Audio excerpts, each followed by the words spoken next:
اب میں آپ کو ذرا اس جو انسانوں میں سے انسان دشمنی کا جن کا سب سے بڑا رول ہے، میں ان کی 2000 سالہ تاریخ کا آپ کے سامنے نقشہ رکھنا چاہتا ہوں۔ ان 1400 سال کا تو میں نے صرف 4 آپ کو پوائنٹس بتائے۔ موسیٰ سے عیسیٰ تک 1400 برس علیہ الصلوۃ والسلام، 2 مرتبہ عروج، 2 مرتبہ زوال، اشیریوں کے ہاتھوں پٹوائی، بابلیوں کے ہاتھوں پٹانا، گریکس کے ہاتھوں مرمت، رومنس کے ہاتھوں مرمت۔ یہ جو 2000 سال ہیں، کیونکہ اب تو ظاہر بات ہے 21ویں صدی شروع ہو گئی، 20 صدیاں حضرت مسیح کو پوری ہو گئی۔ پہلی بات نوٹ کیجئے، حضرت مسیح کی پیدائش ہے سن 1 قبل مسیح۔ یہ نقطہ آپ نے کبھی سنا ہے یا نہیں؟ جب ملینیم کا سلسلہ شروع ہوا تھا پچھلے سال، تو میں نے بیان کر دیا تھا کہ ایک عجیب حساب کے اندر انہوں نے غلطی کی ہوئی ہے۔ حضرت مسیح کی پیدائش ہوئی 25 دسمبر کو، سن انہوں نے شروع کر دیا، اس کے بعد جنوری آئی تو پہلا سال شروع ہو گیا۔ اگر جنوری سے پہلا سال شروع ہوا تو یہ 6 دن جو ہے تو اس کے پچھلے سال میں تھے، لہذا کہا جائے گا کہ Jesus Christ was born 1 year before Christ, BC۔ تو 1 قبل مسیح میں حضرت مسیح کی پیدائش ہوئی۔ یہ آخری اسرائیلی نبی اور رسول۔ یہودی علماء کی مخالفت، دشمنی، سولی پر چڑھوا دینا میں بیان کر چکا ہوں۔ سن 33 عیسوی میں، جبکہ حضرت مسیح کی عمر 33 برس تھی، اللہ تعالیٰ نے انہیں زندہ آسمان پر اٹھا لیا، لیکن یہودیوں نے اپنے خیال کے مطابق انہیں سولی پر چڑھوا دیا، ان کی موت واقع ہو گئی۔ اگرچہ اس کے بعد یہ اختلاف ہے ان میں، یہودی کہتے ہیں وہ سولی پر چڑھ گیا، ختم ہوا، مر گیا، عیسائی کہتے ہیں نہیں، انتقال ہوا ہے مسیح کا صلیب پر، لیکن پھر وہ دوبارہ زندہ ہو گئے ہیں۔ ان کی لاش ایک غار میں رکھ دی گئی تھی، وہاں ریزریکشن ہو گیا، ان کا باعث بعد الموت وہیں ہو گیا، اور پھر انہیں اللہ نے زندہ آسمان پر اٹھا لیا۔ تو ہمارے اور عیسائیوں کے درمیان نوٹ کر لیجئے، یہ چیز مشترک ہے کہ حضرت مسیح آسمان پر زندہ اٹھائے گئے۔ فرق کیا ہے؟ وہ سمجھتے ہیں کہ سولی دیے گئے، سولی پر مرے، پھر زندہ ہوئے، پھر گئے۔ ہم سمجھتے ہیں کہ نہیں، وما صلبوہ وما قتلوہ، انہوں نے نہ صلیب دے سکے انہیں اور نہ انہیں قتل کر سکے، بل رفعہ اللہ الیہ، اللہ نے اٹھا لیا۔ پھر ہمارا اور یہ اس کا عیسائیوں کا ایک اور اتفاق ہے، سیکنڈ کمنگ آف جیسس، حضرت مسیح دوبارہ آئیں گے۔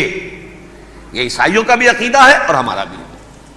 بہرحال تو جیسا کہ میں نے عرض کیا کہ اس وقت یہ عذاب استیصال، عذاب اکبر کے مستحق ہو چکے تھے، لیکن اللہ نے ان کی مدت دراز کی ہے،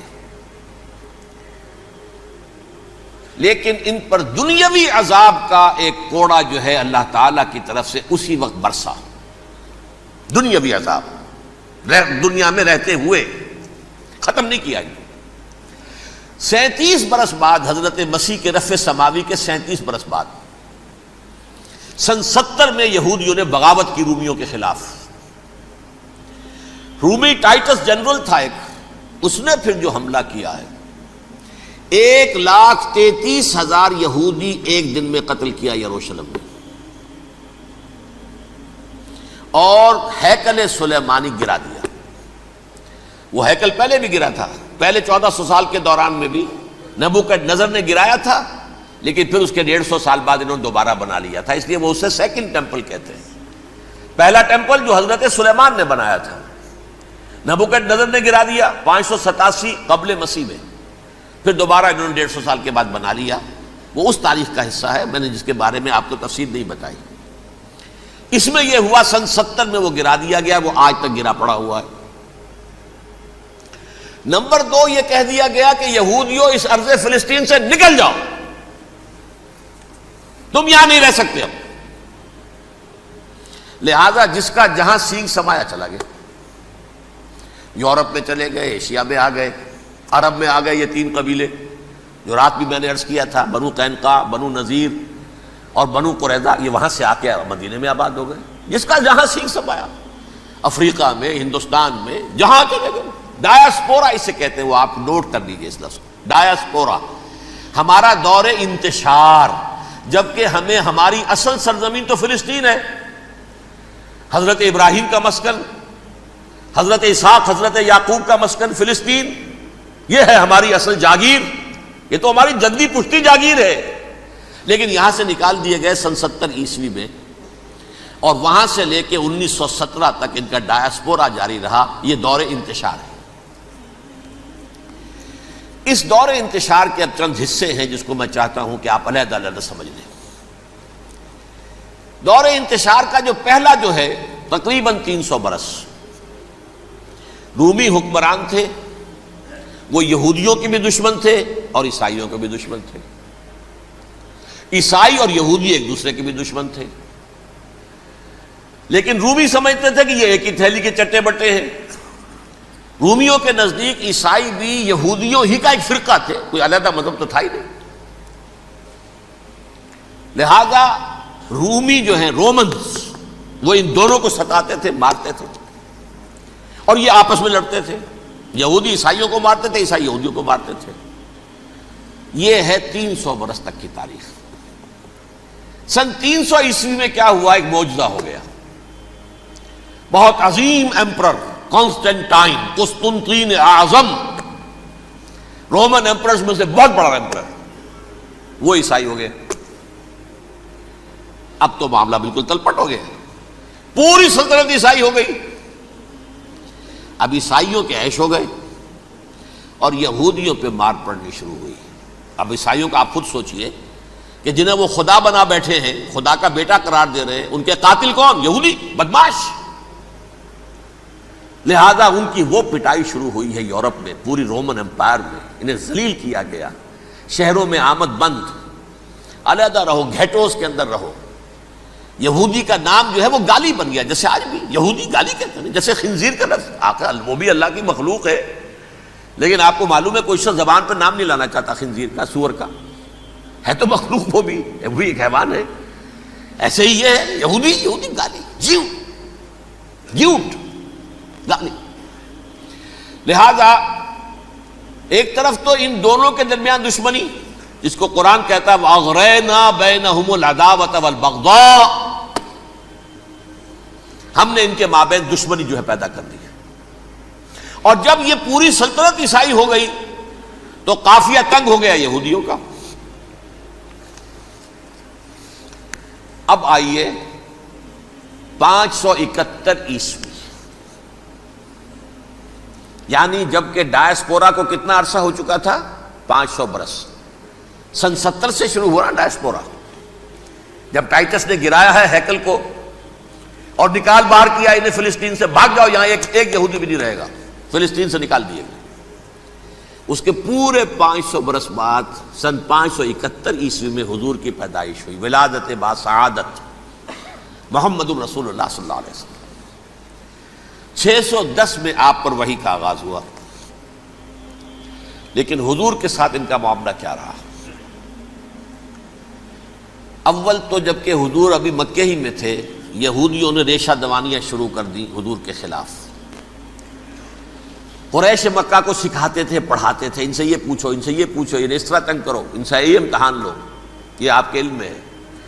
سورہ بنی اسرائیل میں، سورہ کہف میں وہ سوالات جو امتحانی سوالات آئے تھے، ذوالقرنین کون تھا، اصحاب کہف کون تھے، تم رسول بنے پھرتے ہو تو بتاؤ، اور یہ روح کی حقیقت کیا بتاؤ، یہ ساری ریشہ دوانیاں کر رہے تھے بیٹھے ہوئے ابھی وہیں پر، حضور ابھی پہنچے بھی نہیں۔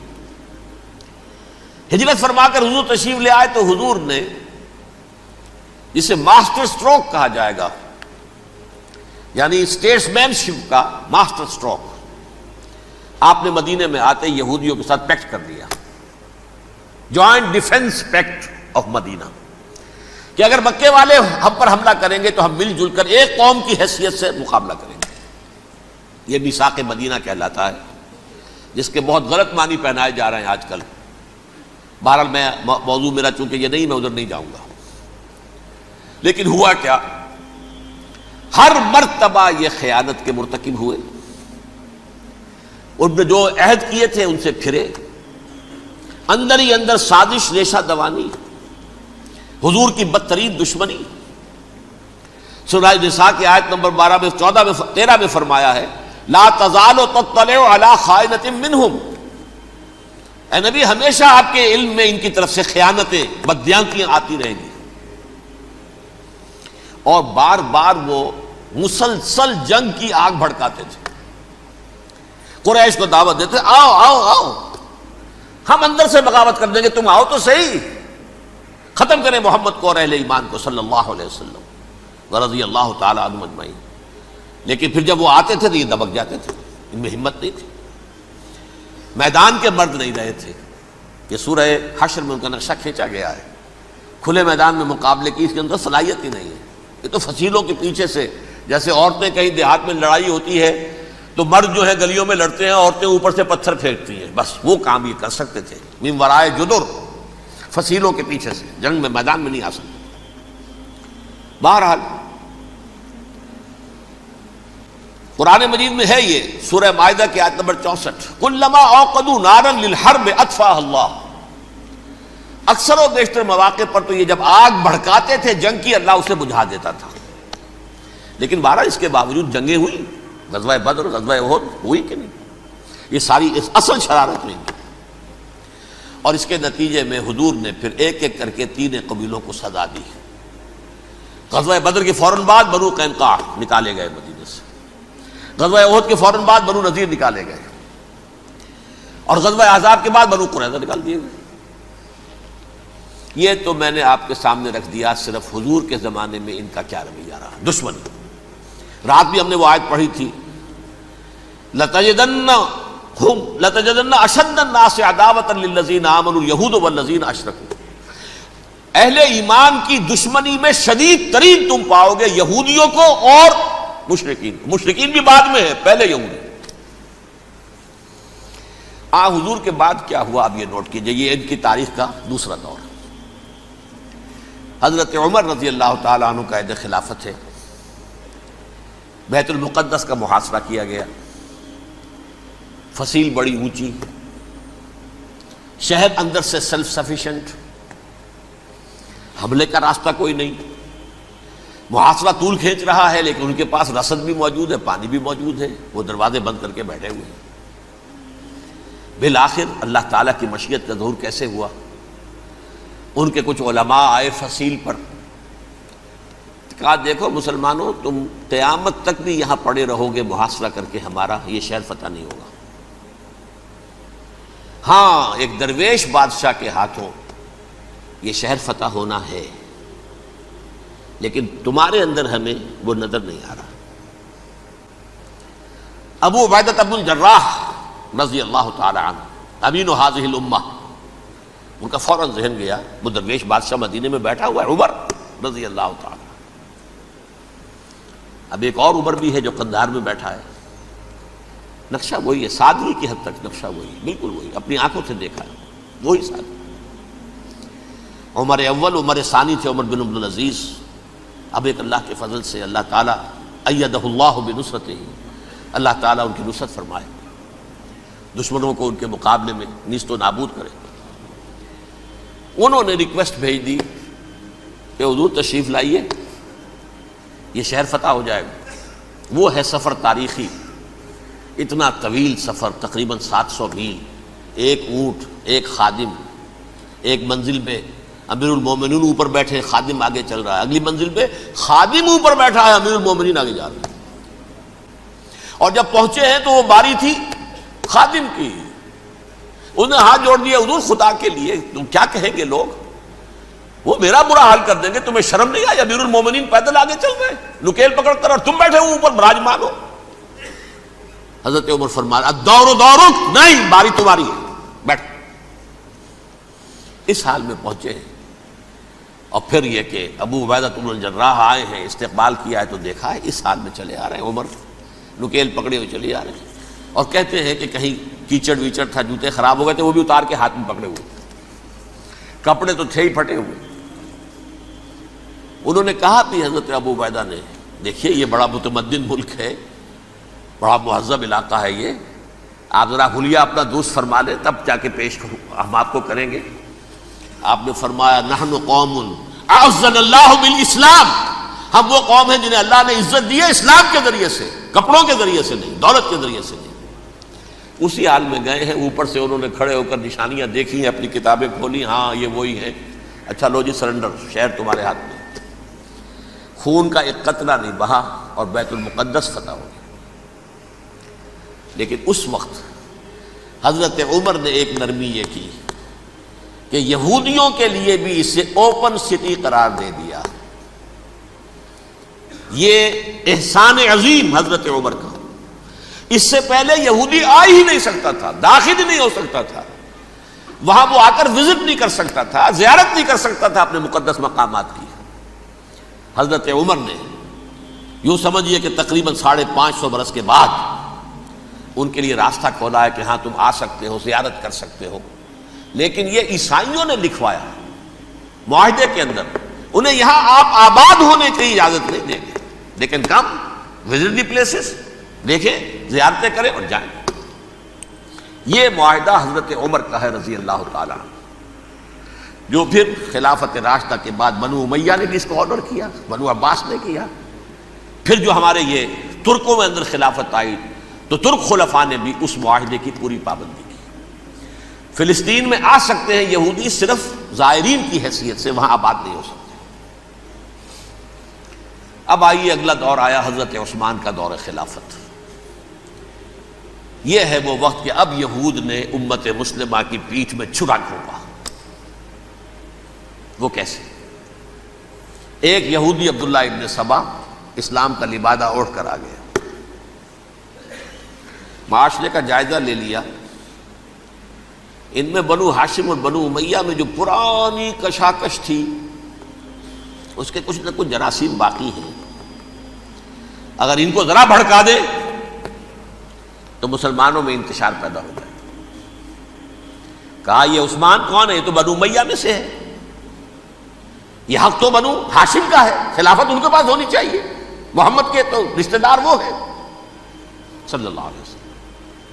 عوام الناس کے اندر بات پھیلنی شروع ہوئی، پھر ایک بڑی سازش کے انداز میں حضرت عثمان کے خلاف پروپیگنڈا، حضرت عثمان کے جو عاملین تھے، گورنر تھے، ان کے خلاف پروپیگنڈا، اور ایسی ہوشیاری کرتے تھے کہ کوفے میں کوفے کے حاکم کے خلاف کچھ نہیں کہنا، اجی مصر میں یہ ہو رہا ہے، اجی شام میں یہ ہو رہا ہے، اجی یہ جو عثمان ہے وہ یہ کر رہا ہے، یہ ظلم ہو رہا ہے، یہ لوٹ مار ہو رہی ہے، یہ خیانتیں ہو رہی ہیں۔ اب نہ تو اس زمانے میں مینز آف کمیونیکیشن، کیسے تصدیق کریں؟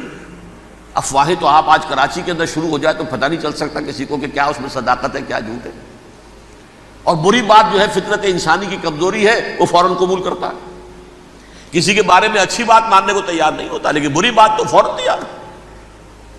بہرحال یہ فتنہ انہوں نے اٹھایا، حضرت علی کی الوہیت کا فتنہ اٹھایا، حضرت عثمان کے خلاف الفتنۃ الکبریٰ برپا کیا، حضرت عثمان شہید ہوئے۔ اس کے بعد 5 برس تک مسلمان ایک دوسرے کی گردنیں کاٹتے رہے، باہمی خانہ جنگی ہوئی، امت کو وہ زخم لگایا ہے جو آج تک جس سے خون رس رہا ہے۔ یہ شیعان عثمان اور شیعان علی تھے جو بعد میں پھر سنی اور شیعہ ہو اور آج تک ہے۔ فتنہ کس نے جگایا؟ ایک عبداللہ ابن سبا یہودی اور اس کے کارندے، شیطان کا ایجنٹ، اور انسانوں میں سے بھی اس کے جو بھی حواریین تھے اور شیطانوں کے اندر سے بھی تھے، انہوں نے بھی اس آگ کو بھڑکایا۔ یہ آپ سوچ لیجئے کہ یہ کس نے وہ زخم لگایا؟ یہودی۔ اگلا دور آیا، خلافت راشدہ ختم ہوئی، بنو امیہ کا بھی دور کافی گزر گیا۔ طارق ابن زیاد 712 عیسوی میں حملہ کرتے ہیں اسپین پر۔ اسپین اس وقت عیسائیت کا بہت بڑا گڑھ، بڑے کٹر ترین عیسائی جو ہے وہ اسپین میں تھے، لہذا یہودیوں کی وہاں بہت پٹائی ہوتی تھی، بہت پٹائی ہوتی ہے، میں بتا چکا ہوں، دشمنی تھی ان کی تو چلی آ رہی تھی عیسائیوں کے ہاتھوں یہودیوں کی، وہ تو سن 300 عیسوی سے ایمپرر کانسٹنٹائن کے بعد سے شروع ہو گئی تھی۔ اس حوالے سے یہودیوں نے اس وقت چالاکی یہ برتی، کچھ راستے واسطے بتائے، کچھ مدد کی طارق ابن زیاد کی۔ طارق ابن زیاد نے انہیں اپنا محسن سمجھا، ہسپانیہ فتح ہو گیا تو یہودی چونکہ محسنین کی فہرست میں آ چکے تھے، انہیں بہت اقتدار نصیب ہوا، بڑی سپورٹ مسلمانوں نے دی۔ ان کے بڑے بڑے علماء جو ہیں اسی دور کے اندر پیدا ہوئے، بڑے بڑے تھنکرز ان کے اسی دور میں پیدا ہوئے۔ بن گوریون جو کہ ایک وزیر اعظم تھا اسرائیل کا، اس نے یہ لکھا ہے اپنی کتاب میں، Muslim Spain was the golden era of our diaspora. وہ ڈائسپورا جو 70 عیسوی سے شروع ہوا تھا اور 1917 عیسوی تک جاری رہا ہے، اس میں سے گولڈن ایرا ہمارا جو تھا وہ مسلم اسپین تھا۔ ہسپانیہ میں بیٹھ کر ہم نے عیش کیے، لیکن وہاں سے انہوں نے اور جو کچھ کیا، یہ تو داستان کے بہت سے گوشے ہیں، لیکن میں جس اسٹریٹ لائن میں چل رہا ہوں اس کے اعتبار سے ایک بات سمجھ لیجیے، وہاں بیٹھ کر انہوں نے اب عیسائیت کی پیٹھ میں چھرا گھونپا، پروٹیسٹنٹ مذہب پیدا کیا، تقسیم کر دیا، جیسے شیعہ سنی کی تقسیم، عبداللہ ابن سبا، رومن کیتھولک اور پروٹیسٹنٹ کی تقسیم، یہودی علماء۔ ہوتا کیا تھا، ہسپانیہ کی یونیورسٹیاں ہیں، کارڈووا میں ہے، ٹولیڈو میں ہے، گریناڈا میں ہے، غرناطہ، قرطبہ، تولیتلا، اور وہاں آتے تھے لوگ، فرانس سے چلے آ رہے ہیں نوجوان پڑھنے کے لیے، جرمنی سے چلے آ رہے ہیں، اٹلی سے چلے آ رہے ہیں، تین ہی ملک قریب ترین پڑھتے ہیں سینٹرل جو یورپ کے ہیں۔ یہاں پر جو ہے وہ اسلام جو نور پھیلا رہا تھا اس سے بھی مستفیض ہوئے، جہالت کے جو ہے پردے ان کے وہ چھٹے، اس کے ساتھ ہی وہ یہودی وہاں ان کے اندر جو جراثیم داخل کر رہے تھے وہ اس عیسائیت کے خلاف بغاوت تھی، جو اس وقت دنیا میں عیسائیت اس وقت تھی، پوپ کا راج تھا دنیا میں اس وقت۔ یورپ میں جو عیسائیت تھی اس میں ایک طرف بادشاہ تھے، لیکن بادشاہوں کی حیثیت وہاں پر یوں سمجھ لیجئے کٹ پتلیوں کی تھی، اصل قوت پوپ کے ہاتھ میں تھی۔ اور پوپ کو انہوں نے جیسے قرآن نے کہا اتخذوا احبارهم ورهبانهم اربابا من دون اللہ، کیونکہ سینٹ پال نے شریعت موسوی ساقط کر دی تھی تو اب شریعت تھی ہی نہیں، پوپ کو اختیار تھا جس چیز کو چاہے حلال قرار دے دے، جس چیز کو چاہے حرام قرار دے دے۔ اتخذوا احبارهم ورهبانهم اربابا من دون اللہ۔ انہوں نے کہا صاحب یہ پوپ کس بلا کا نام ہے، یہ بھی انسان ہے، بات تو ٹھیک تھی نا، اصل حیثیت تو کتاب کی ہونی چاہیے نا،